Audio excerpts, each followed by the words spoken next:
আজি নৱনিৰ্বাচিত আমাৰ ৩৫খন জিলাৰ সভাপতিসকলৰ এক পৰিচয়াত্মক বৈঠক আৰু আগন্তুক ফেব্ৰুৱাৰী মাহটোত আমি কি কাৰ্যসূচী ল'ম বা ইতিমধ্যে নিৰ্ধাৰণ কৰা হৈছে সেই সন্দৰ্ভত আজি এখন গুৰুত্বপূৰ্ণ খুব কম সময়ৰ বাবে বৈঠক আয়োজন কৰিছিলোঁ আৰু তাত আমাৰ সকলো সভাপতি হিচাপে কি কৰিব লাগিব আৰু কি কৰিব নালাগে সেই কথাখিনিও স্পষ্ট কৰি বুজাই দিয়া হৈছে।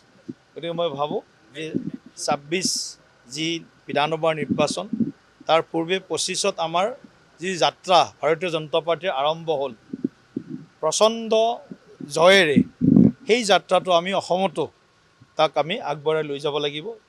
২৫ চন আমাৰ জয়ো নহয় প্ৰচণ্ড জয়েৰে আৰম্ভ হৈছে। যে ২৫ৰ আটাইবিলাক নিৰ্বাচনত পঞ্চায়তৰ পৰা একেবাৰে আগন্তুক যি নিৰ্বাচন আছে সকলো নিৰ্বাচনত আমি ভাল পূৰ্বতকৈও ফলাফল পোৱাৰ কাৰণে দিনে নিশাই আমি দলৰ হৈ আৰু ৰাইজৰ হৈ কাম কৰিম। এই ধৰণৰ সংকল্প এটা আজি নতুন সভাপতিসকল আৰু আমিও ৰাজ্যিক সভাপতি হিচাপে লৈছোঁ। গতিকে অহা যি পঞ্চায়ত নিৰ্বাচন আৰু পৰৱৰ্তী সময়ত আমাৰ কেইবাটাও স্বায়ত্তশাসিত পৰিষদৰ নিৰ্বাচন আৰু বিটিআৰৰ নিৰ্বাচন, গতিকে তাৰপিছতে বিধানসভা নিৰ্বাচন। গতিকে নিৰ্বাচনৰ কাৰণে কিছু কথা আজি আমি আমাৰ সভাপতিসকলক আমি অৱগত কৰিছোঁ আৰু মণ্ডল সমিতি, জিলা সমিতি, মৰ্চা, বিভাগ, কোষসমূহ আমি অতি সোনকালে তেওঁলোকৰ পৰা আমি কিছু ফৰ্মেট বনাই দিছোঁ। সেই ফৰ্মেট অনুসৰি আমি ৫০% এটলিষ্ট আমি নতুন কাৰ্যকৰ্তা মানে যিসকলে দায়িত্বত নাই পূৰ্বতে তেনেকুৱা ৫০% আমাৰ নতুন কাৰ্যকৰ্তাক, নতুন মানে নতুনকৈ জইন কৰা কাৰ্যকৰ্তা নহয়, যিসকলৰ দায়িত্ব নাই তেনেকুৱা দায়িত্ব নথকা ৫০% নতুন আমাৰ কাৰ্যকৰ্তাক নতুন দায়িত্বৰে মণ্ডল জিলা সমিতিখন গঠন কৰিবৰ কাৰণে নিৰ্দেশনা প্ৰদান কৰা হৈছে। আৰু ৰাজ্যিক সমিতিখন আপোনালোকৰ কেতিয়াকৈ সম্পূৰ্ণ? ৰাজ্যিক সমিতিখনৰ কাৰণে প্ৰায় এমাহমান লাগিব, কাৰণ ৰাষ্ট্ৰীয় সভাপতিও আমাৰ এতিয়ালৈকে হোৱা নাই।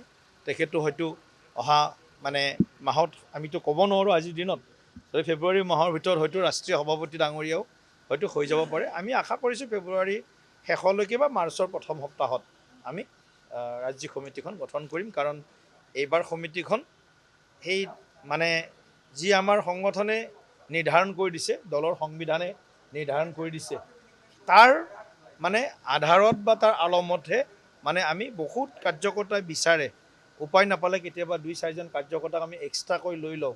সেনেকৈ এক্সট্ৰাকৈ লওঁতে বহুত কাৰ্যকৰ্তা হৈ গৈছে সমিতিখন।